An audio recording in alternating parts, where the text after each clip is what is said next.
depending on the type of the business, and depending on the purpose of the client, the type of the business plan that should be provided is absolutely different. So when you are going to apply for getting and raising a fund from some kind of a practically VC or an investor, the type of presentation of the information is absolutely different to the time that you are going to apply for some kind of for example endorsing bodies or some kind of a practically organization that will accept you as an entrepreneur to be able to for example work in a specific country. Let's say for example you want to work in Dubai, you want to go to DIFC, Dubai International Finance Center. In order to get involved, you have to have some business plans. This business plan is different than the one that you provide to in fact the venture capitals or the investors. So the first part of the business plan, in all practically parts of the business plan, the first thing that I do is that I will try to give a good idea about the whole business. So I will talk about the problems, solutions, target market, competition in the market, our unfair advantage, the reason that we believe that we are the best in the market, and also the financial summary, that if the guy is going to make an investment in our business, after how many years, how many months he will get back the money, and how much is going to be the multiple of the amount of the practically investment that he will earn.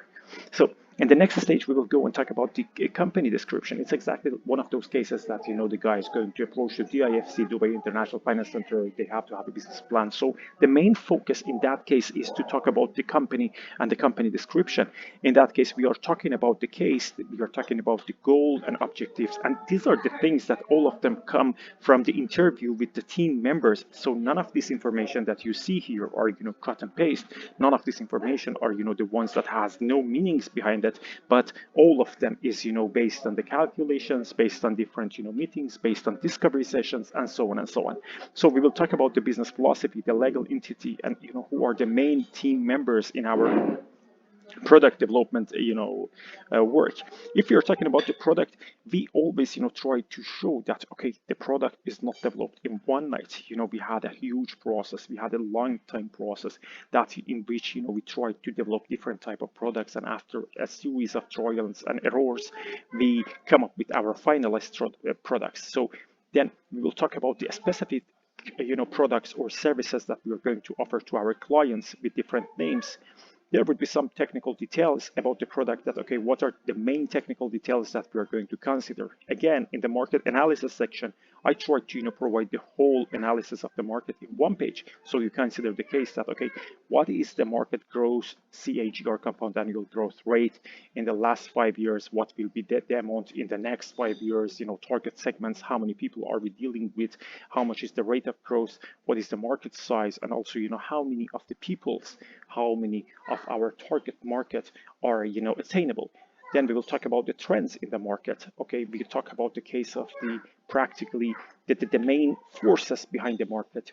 We talk about the cost drivers. We talked about the revenue drivers, and what are the parameters, and what are the things that are changing, that are making our profit more or less in practically future years. Competitive analysis is the next part of our business plan. So we will go into the details of each of the competitors that we are doing and we are working with. And the main thing and the main philosophy is that this is done based on a series of analysis, based on a series of expert choice, based on the parameters that would be the most influential, the most important ones for our business. So we will go and we will check each of these cases. We will talk about the main problems that they have, and the way that we can solve the problems, and how do we cover the main problems that the products do have. So then we will talk about our solutions, and after that we come up and talk about the case of the SWOT analysis. What are the strengths, internal weakness, opportunities, and threats that we have. All of this will be happening through discovery sessions. When we are talking, I have a bunch of questions for each of the sections, and I will ask you exactly that what are these cases. Target customers is the next part. We talk exactly that okay, these are the segment 1, segment 2, segment 3. We name them, we rank them based on the the number, or based on the amount of the profit that it will make for our business. Then we will talk about the go-to-market strategy. In case that it is a startup, we will talk about the go-to-market strategy in a very short way, like the thing that you see here. But in case that it is a business that is developed and it has some years of tractions, so in that case, we will go into more details. We will provide the Gantt chart and so on and so on. After that, we'll talk about the marketing action. The marketing action comes from the practically the analysis and observations on the competitors that you have on the market. So the thing is that we go into the details. We will check exactly that what are the best ways. We have a lot of questions and a lot of jobs that should be done, partially by you, partially by me and my team. And after that, we will come up with different strategies that, okay, what are the most influential parameters that would be, helping us to get the most out of the market. So, for example, we believe that one of the ways is that we have blog posts or vlogs in, let's say, the influencers, blogs or vlogs.